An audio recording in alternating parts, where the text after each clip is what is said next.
কথায় বলে না, God could not be everywhere and therefore he made mother's.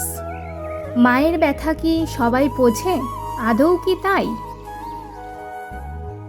নমস্কার বন্ধুরা, ব্যানার্জি ফ্যামিলির আরও একটি ব্লগে তোমাদের সকলকে জানাই স্বাগত। আশা করি তোমরা সবাই ভালো আছো, সুস্থ আছো, আর আমিও ভীষণ ভালো আছি। আজকের ভিডিওটা একটু অন্যরকম হতে চলেছে। আশা করি তোমাদের ভিডিওটা ভালো লাগবে। পুরো ভিডিওটা দেখার জন্য অনুরোধ রইল। যদি ভিডিওটা ভালো লেগে থাকে তাহলে অবশ্যই চ্যানেলটা সাবস্ক্রাইব করতে একদম ভুলো না। তাহলে চলো ভিডিওটা শুরু করা যাক। এই অপেক্ষা অন্তকালের, একজন মাই জানে এই অপেক্ষার প্রহর গোনা। আমাদের সাদা চোখে কেবল 9 মাস বা আরেকটু বেশি সময়ের অধীর অপেক্ষা। একটা প্রাণ একটু একটু করে বেড়ে ওঠা, মাতৃত্বের এই অনুভব একটা চেতনা। মায়ের কাছে একটা সন্তান সব কিছুর ঊর্ধ্বে। না হলে কেই বা এমন সদ্য 2-3 দিনের পেট জোড়া ক্ষত, হাতে চ্যানেল, যন্ত্রণার উপেক্ষা করে সন্তানকে আঁকড়ে ধরতে পারে। যেদিন প্রথম তুই আসার খবর পেলাম সেদিন কান্নারা বাদ মানছিল না। কে বলে মানুষ শুধু দুঃখে কাঁদে, অধিক আনন্দেও মানুষ কাঁদে। তোর আসার আনন্দের খবর পেয়েছিলাম যখন ঘড়িতে বাজে রাত্রি 2টো। তোর খবর পেয়ে তোর বাবার খুশির বাঁধ ভেঙে গিয়েছিল। সেই মুহূর্তে রাত্রি 2টোর সময় খবর দেওয়ার জন্য বাড়ির প্রত্যেকটি গুরুজনের কাছে তোর খবর পৌঁছে দেওয়ার জন্য ছুটে গিয়েছিল তার নিজের ফোনটির কাছে।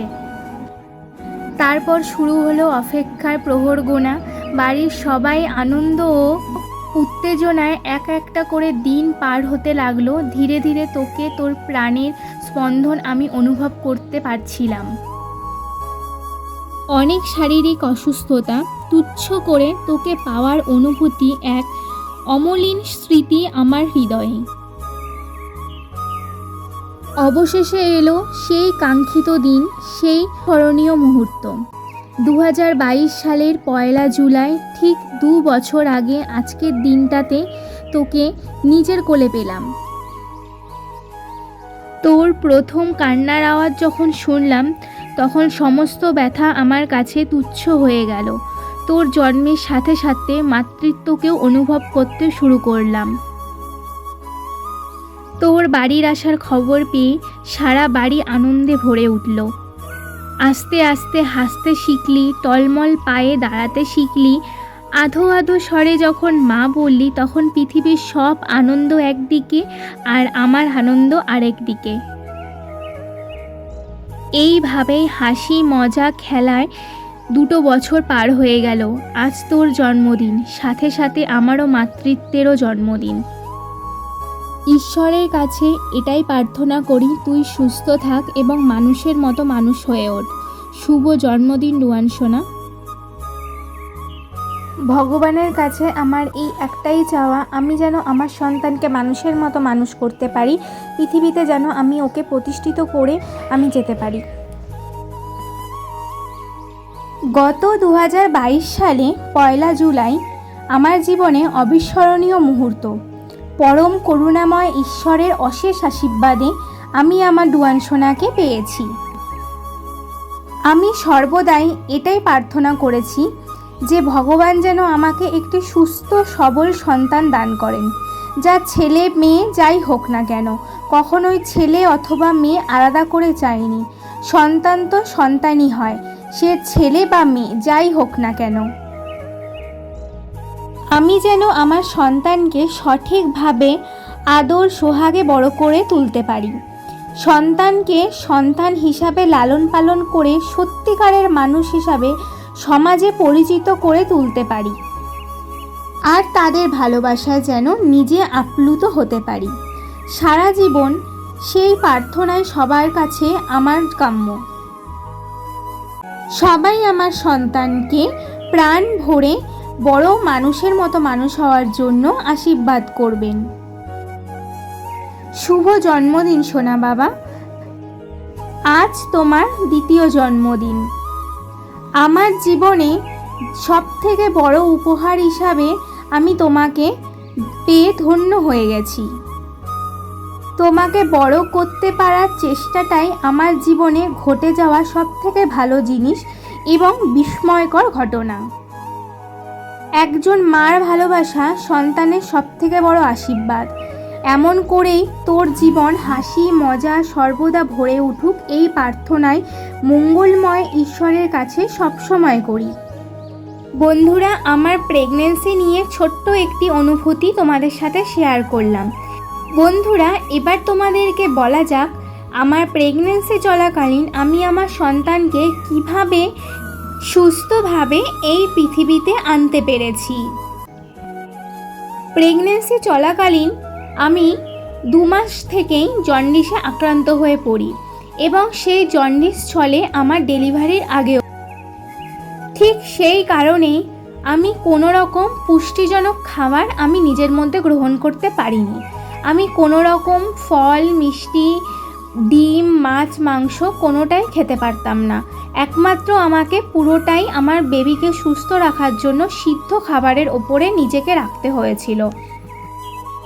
দীর্ঘদিন এই সিদ্ধ খাবার খেতে খেতে আমি নিজের সৌন্দর্য হারাতে বসলাম।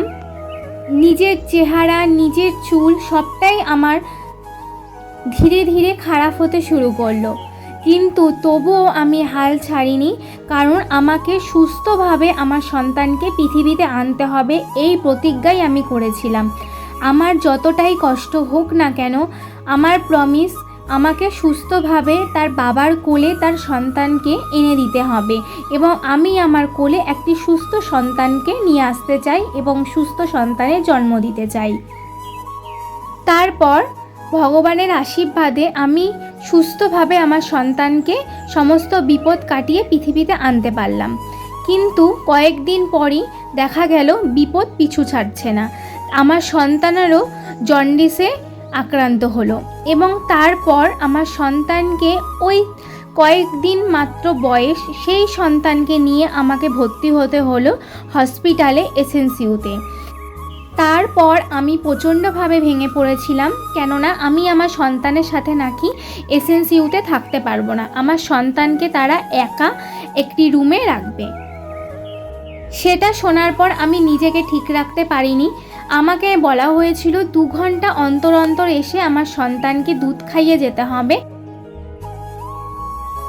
বন্ধুরা, আপনারাই বলুন এটা একটা মায়ের কাছে কতটা কষ্ট এবং কতটা দুঃখজনক যে কয়েকটা দিনের একটা বেবিকে হসপিটালে একা কাজ ছাড়া মানে মায়ের কাজ ছাড়া করতে হচ্ছে।